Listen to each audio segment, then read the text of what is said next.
car that has been kicking around on the drawing board for some years, and its beautiful design is a tribute to the careful planning that went into it. You'll find this definition of the Corvair in the November 1959 issue of Mechanics Illustrated. Now, this bit of news isn't staggering to us, simply because we know the ins and outs of the Corvair. But consider the compact car prospect. He may be thinking about our Corvair and cars like the Rambler American, Rambler, or Falcon. Suppose you quoted this impartial report in Mechanics Illustrated to a potential buyer.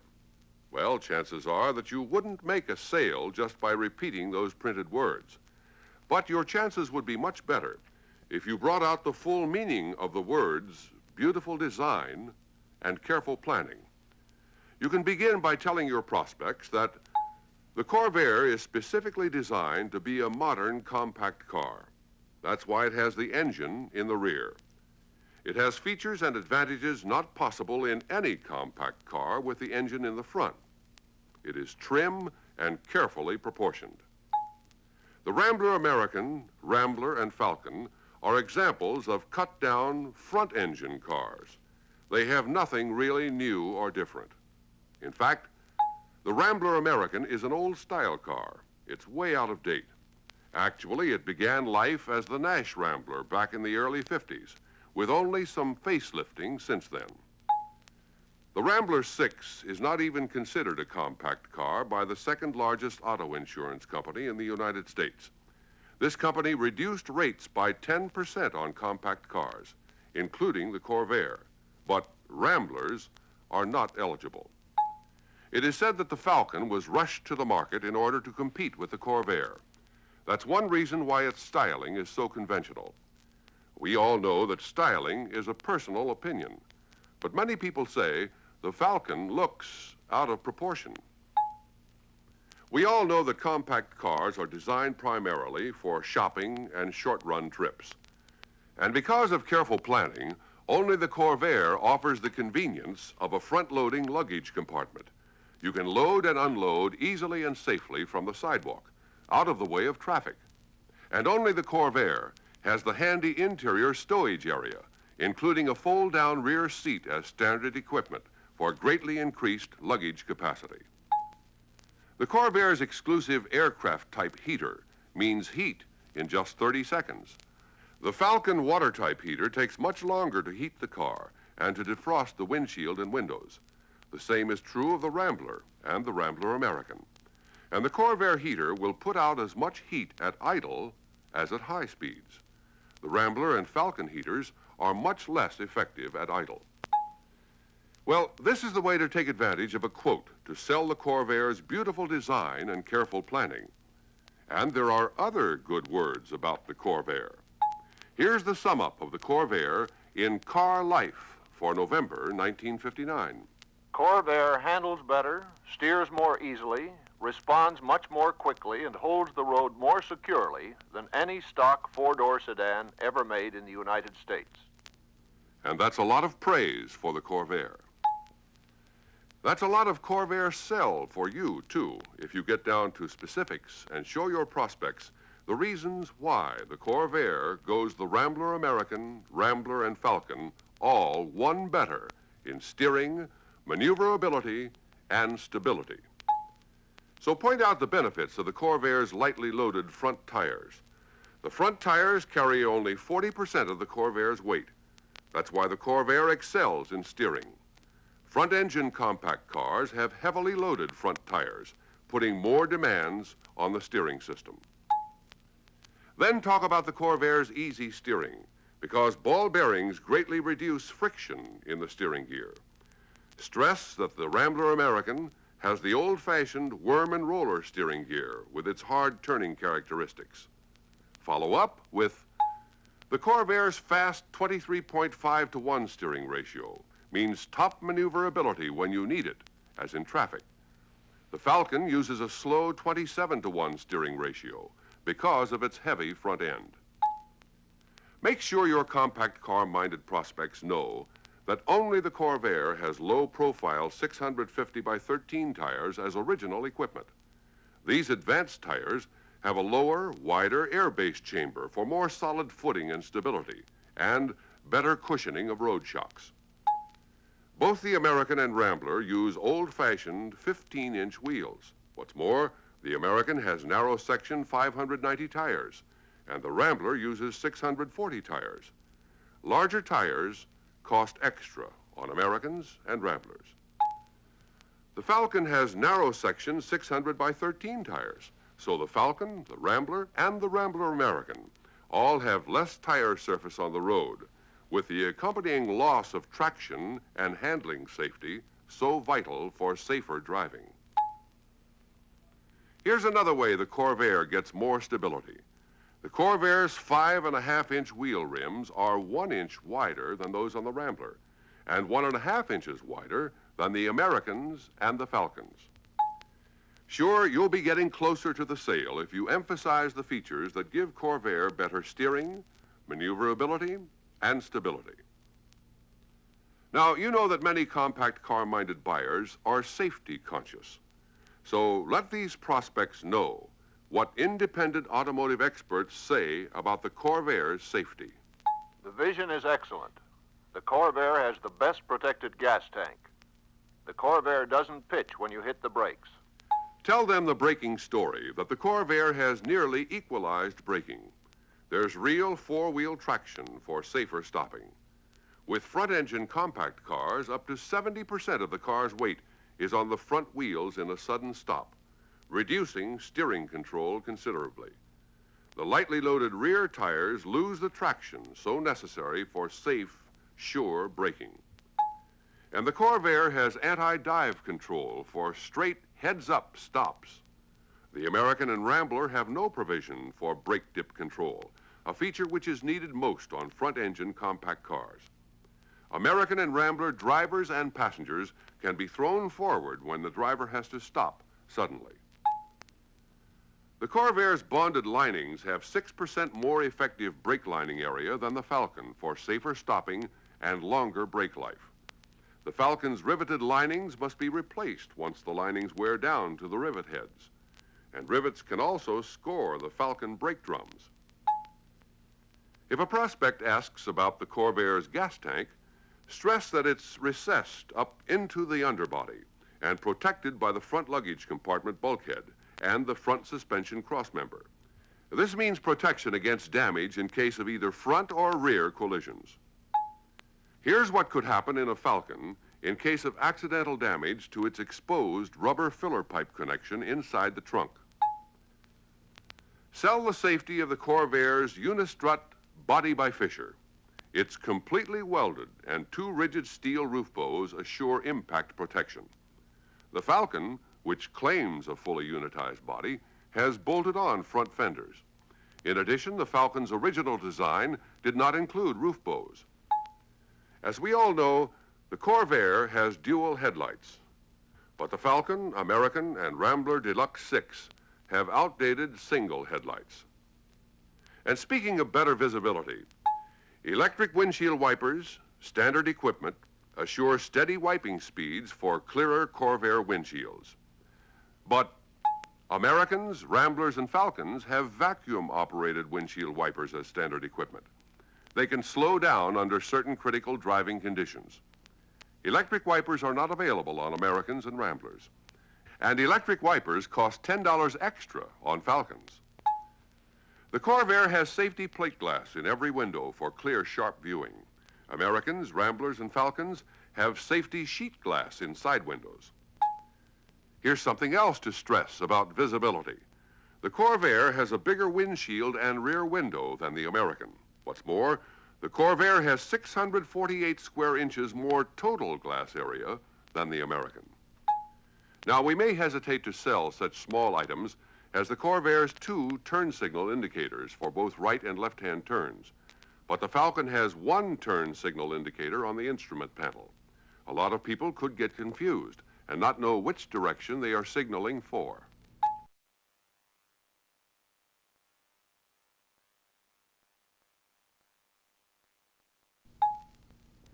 So give them the full story of the Corvair's safety features. Here again, the Corvair has the important margin over the American, Rambler, and Falcon in another vital compact car buyer want. And the Corvair gives you another big plus, the better ride. Here's the way Motor Trend and Automotive News describe it. The ride, with passengers and without, is more than just nice. It's very good. Riding quality is unusually good.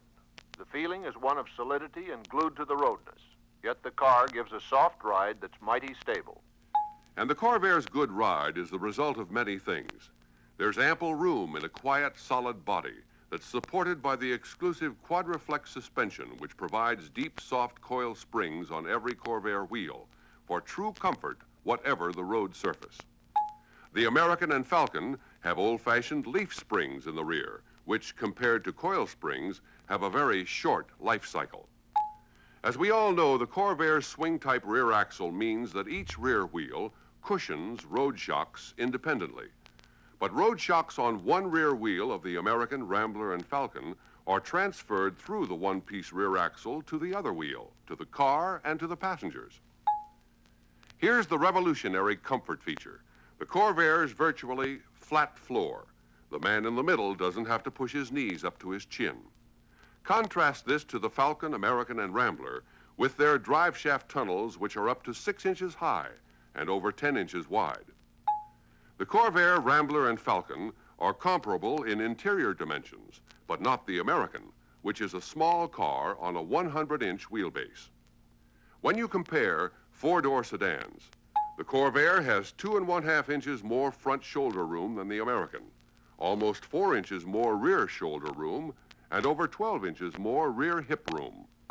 Yes, these are the things to talk about when selling the Corvair's good ride. Quadraflex suspension, swing-type rear axle, virtually flat floor, and the roomy body.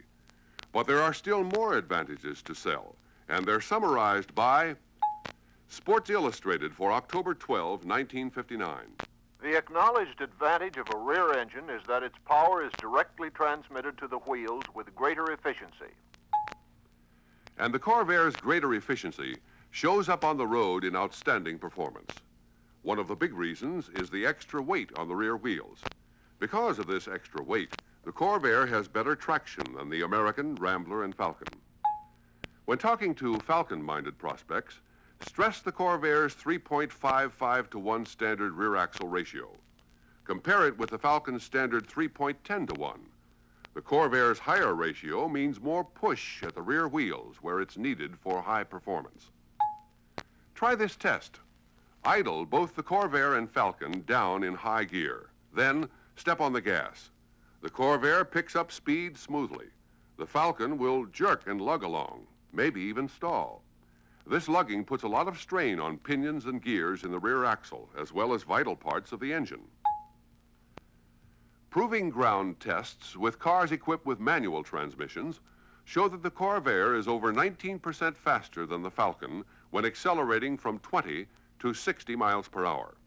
When equipped with automatic transmissions, the Corvair is 36.8% faster than the Falcon when moving up from 50 to 65 miles per hour. In addition, the Corvair climbs a steep hill in almost 11% less time than the Falcon. So tell prospects, with the Corvair's faster acceleration, you don't waste extra seconds on the wrong side of the road when passing. In a compact car test for newsmen, the Falcon conked out 2/3 of the way up a 15% grade. And this is the reason why the Falcon is going to a higher rear axle ratio of 3.56 to 1 as standard equipment.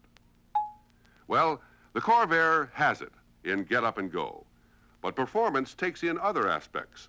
A compact car must be easy on the pocketbook. In this respect, here's what is being said about Corvair economy by motor publications. Economical wheels, low maintenance, high engine durability. There are 3 basic factors in real economy: the price, operating costs, and resale value. And the buyer should consider all 3 before he pays out his money. Let's look at price first. On original price, the most important thing is to make sure you're comparing equivalent models. Don't compare an outdated cut-down American, which is Rambler's price leader, against a Corvair 700. When you do compare equivalent models, you come up with some surprises. For example, the Corvair 700 four-door sedan costs $165 less than the Rambler Super 6 four-door sedan. And the standard Corvair four-door sedan costs only $64 more than the comparable Falcon model. But with either the Rambler or Falcon, as with the American, we've already seen that the buyer gets a lot less than with the Corvair. Now let's look further at economy. With Corvair, there's no freezing or boiling, and no need for antifreeze, radiator, water pump, or radiator hoses, as with the liquid-cooled Falcon, American, and Rambler engines. And there's economical 2-minute warm-up with turbo air, which increases Corvair engine life.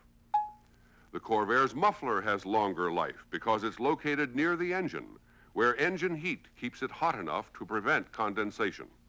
The American, Rambler, and Falcon mufflers are located underneath the car, where water and snow-melting salt can cause them to corrode and leak exhaust fumes inside the car. The Corvair has quiet hydraulic valve lifters which do not require periodic adjustments. The Falcon six-cylinder engine has noisy mechanical valve lifters which require periodic adjustments, adding to operating costs. This also applies to the American and the Rambler. The piston stroke of the turbo air engine is 1.65 inches shorter than that of the American and Rambler six-cylinder engines. And the shorter the stroke, the longer the engine life and the more efficient the engine operation. The 1960 Falcon Owner's Manual warns that keeping the Falcon's manual choke knob out will cut gas mileage. The Corvair's automatic choke, combined with fast 2-minute warm-up, means gas economy. In fact, the extra gas used in Falcon's much longer warm-up period, using the choke, could be enough to run the Corvair up to 3 miles. This is extra mileage Corvair owners get on short trips that doesn't show up in controlled mileage tests in which engines are warmed up before the tests start. Also, the Corvair engine is equipped with a tube which delivers warm air from the engine to the air intake and choke to prevent carburetor icing. Carburetor icing can reduce mileage seriously. This tube is a feature found on most airplane engines for economy and dependability. Now let's look at a few mileage test results. While the small Rambler American delivers a little more gas mileage than the Corvair, its full-size, better-selling brother, the Rambler Deluxe 6, gets up to 6.6 miles per gallon less than the Corvair. Mileage tests on early production models of the Ford Falcon show that it delivered just slightly more gas mileage than the Corvair. These tests were made on Falcons equipped with a standard 3.10-to-1 rear axle. However, as we stated earlier, very poor performance with this axle has caused Falcon to switch to a 3.56-to-1 rear axle. Engineers estimate that the 3.56 rear axle will cause a reduction in Falcon gas mileage of at least 10%. This will probably cause Falcon mileage to drop about 5% below that delivered by the Corvair. Now let's see a couple of examples of what many owners report on the Corvair's gas economy. Mr. John Merschute of 81 Summit Avenue, Chicopee Falls, Massachusetts, in a letter to Chevrolet says, I get 25 miles per gallon around town. An owner in New York State writes, As for economy, I have averaged just under 29 miles per gallon, regular gas for all conditions. Now, economy has a third factor, resale value. And all indications are that the Corvair will have top resale value, traditional with Chevrolet for many reasons, including specific design and quality throughout. So with Corvair, you have the advantages over the American, Rambler, and Falcon in economy as you do in beautiful design, careful planning, steering, maneuverability, stability, safety, ride, and performance. In summary, here's what a staff correspondent of Automotive News said after testing the Corvair. As basic transportation, Corvair has a lot to offer. Compared with most imports, it is a highly desirable package and magnificent dollar value. In fact, it strikes me that the only basic Corvair fault is that it is a couple of years ahead of the times. This is the car, or something like it, which most of us will want, buy, and drive in a few years.